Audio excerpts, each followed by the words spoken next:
Let's take a look at how to color line art using ArtRage. I'm going to drag in my PSD and choose Import to New File.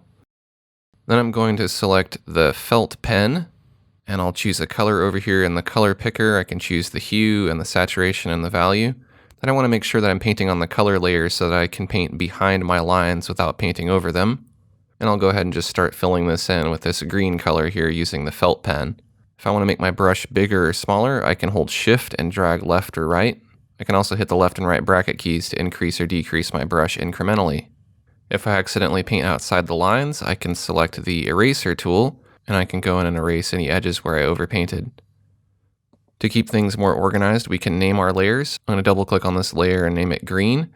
I'll go ahead and create a new layer, and I'll right click on it, and I'll choose Set Layer Name, and I'll name this blue. I'll pick a blue color, and I'll go ahead and start filling this in with blue.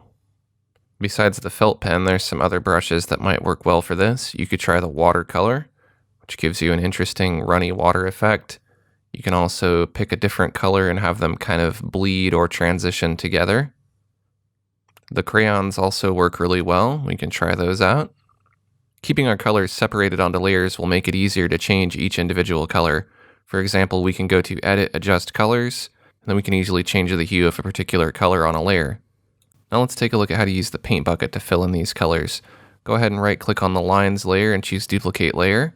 Move the copy down below the lines and let's rename it to Bucket. Next I'll select the Paint Bucket tool.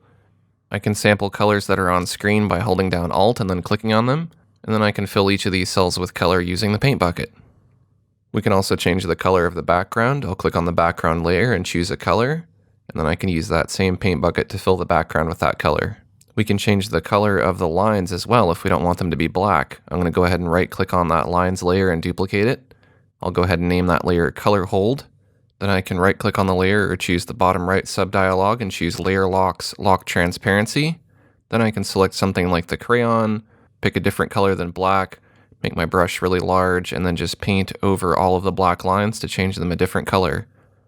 Let's pick something that matches a little better like this dark green.